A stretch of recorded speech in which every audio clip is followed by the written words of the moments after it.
Hello and welcome to the Slingshot Channel. This episode is all about pump-action crossbows.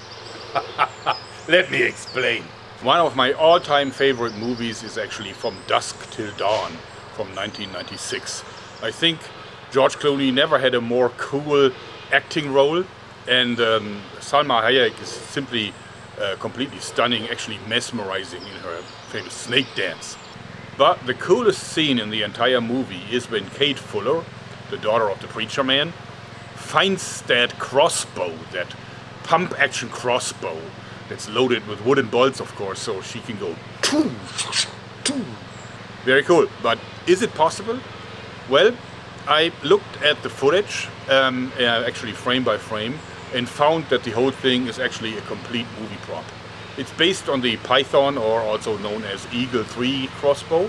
Very cheap Chinese-made crossbow. Pretty good crossbow actually for the money. And they put like a sled underneath that kind of simulates the pumping action. The sled, of course, is way too low, because so the leverage on this thing would be enormous. And you could clearly see that even for Juliette Lewis, the actress, who doesn't really have very thick arms, at least not at that age. She was actually pumping this thing effortless, and there is no way you can do it, because, you know, pumping is like something that your muscle won't operate very effectively. Like a normal crossbow is cocked with both arms, you know, like that. They have a lot of power from your great back muscle and so on. But this action actually is not very powerful. A normal shotgun, like a pump action shotgun, probably has, I don't know, maybe 5, 6, 7 pounds of a draw, because all this has to do is eject the old shell and inject a fresh round, and that of course doesn't really take a lot of power. But cocking a crossbow means you have to invest all the shot energy first, and I don't think that is possible with an Eagle 3 crossbow that is sold like starting from 150 pounds of draw force. No way you can do it like this, and certainly not as a teenage girl. But you can also see that the entire weapon is fake, because there is this frame where you can see how it's repeating, and it looks like the arrows are fed in from a magazine from below. But that of course isn't the case, since if you look at the weapon in the front, there's simply no room, because actually the string would be in the way, so there would be no way for the bolt to actually pass the string. Now, the crossbow in the movie wasn't very powerful. The shots were fairly slow. But that was actually not a problem, because, you know, we're talking vampires at wooden stakes. So all you have to do, in theory, is simply, you know, insert this into the vampire flesh a little bit, and then the rest will be done by the wood. So, but at least it has to be a shot. It can't be just like a flop. It must be a shot with some serious force. So the question is it possible? Can we do it? Well, not with a normal crossbow bow, because if you take a crossbow limb like that, it's way too hard to draw for pump action. But maybe it's possible using a different device.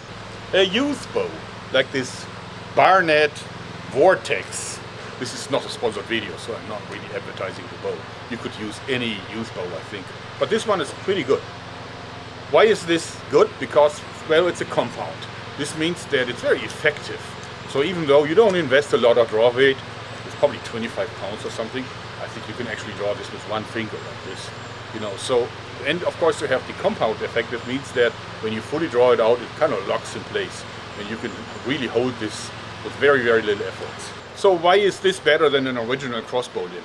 Well, first of all, because of the power stroke. Power stroke on a bow is much longer than the power stroke on a crossbow, and therefore the crossbow has to be a lot stronger, a lot harder to draw back. But for a bow, this really isn't a problem. So this actually, for the light draw that it has, it shoots pretty well. I mean, of course it's naked right now, so I don't even have an arrow rest on it, but it shoots really, really nicely. So there is some serious power. I think you can hunt small game with this.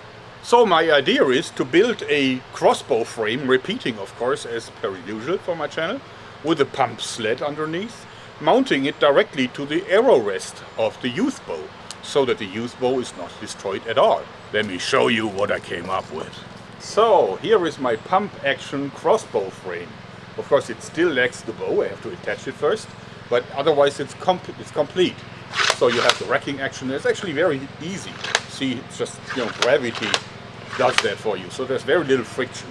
And of course it has a triggers here, And it has a magazine for up to, I think, 6 arrows. I've got only 4 in them right now.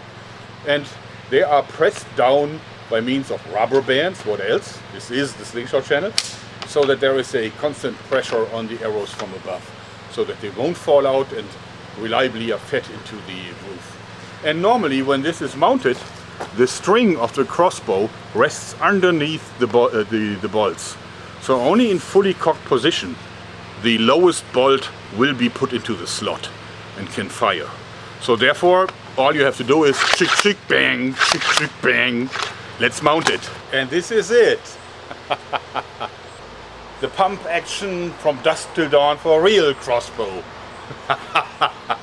Let me show you its features. So as you see, it's mounted instead of the original arrow rest. Actually, it is an arrow rest now. I drilled one additional screw into here simply because I don't want this to twist. But this didn't destroy the bow, of course. And then otherwise, you see that the string is a little bit under tension, and this is so that the crossbow bolts will ride reliably on the string, which is necessary for the action. Now it's loaded with 5 bolts, and you see the magazine is pretty full now. So this is the sled. You can easily push the string back with the sled, and of course it will then automatically engage here in the one-piece trigger seal. And it's actually not hard to do that. Like that. Very simple. And as you see, that's a much longer draw than normal crossbows have.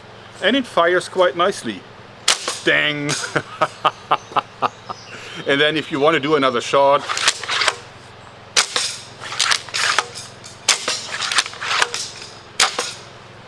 to a tree. Alright, this has no aiming device, but of course it's instinctive shooting all the way. Of course I could install a sight and anything, but Juliette Lewis didn't have one on hers, so that's why I'm going without one too. And let's go typical vampire distance and shoot at my archery target. Shall we? Okay, and fire. That was a full hit. Another one. Little high, but still on the target. And another one. I think I got one left. Sorry. That's not so bad for no aiming device. I think it would certainly have been the end of that vampire. Alright, a lot of people will now ask me for the blueprints. Well, here is a photo of how my blueprints look like. You know guys, I have no engineering background. I can't really do blueprints. I'm very bad at that. I typically design everything right onto the wood and then I start sawing out. It's also not easy to make this thing because actually you need 5 layers of wood and all the slots have to be in the exact same position, and it's very critical for the functionality of the weapon. And this cannot be done with a scroll saw, so I just have to use my hand jigsaw for it because the pieces are too long for my scroll saw. Very hard to do these precise cuts. You need a lot of practice. Fortunately, I had plenty of that. Is this powerful enough to kill a zombie? Probably not. It's fairly weak. Of course, I can always increase the strength, and of course, in theory, I can mount this to a full power bow. But then forget the pump action. I would have to cock it manually again, like on my other crossbows. So, but can this kill a vampire? Well, with wooden bolts, I think it will definitely penetrate human flesh and definitely vampire flesh, which is probably a little bit more soft. And if the theory is correct, and all you have to do to kill a vampire is injure him with a wooden piece, then certainly that would work. And I know it's not the strongest crossbow I made, not by far, but it's actually a lot of fun, and one of my dreams actually finally came true. A veritable pump action crossbow with full-size bolts. I made it happen. I hope you like this, because that's it for today. Bang, thanks, and bye. Bye. Actually, my sponsor Gearbest asked me if I could promote a few products that they think would be good for my audience. Well, there's a few bags and pieces that I think are really useful if you want to do some slingshot shooting out in the woods. I even added some bonus codes where they had one.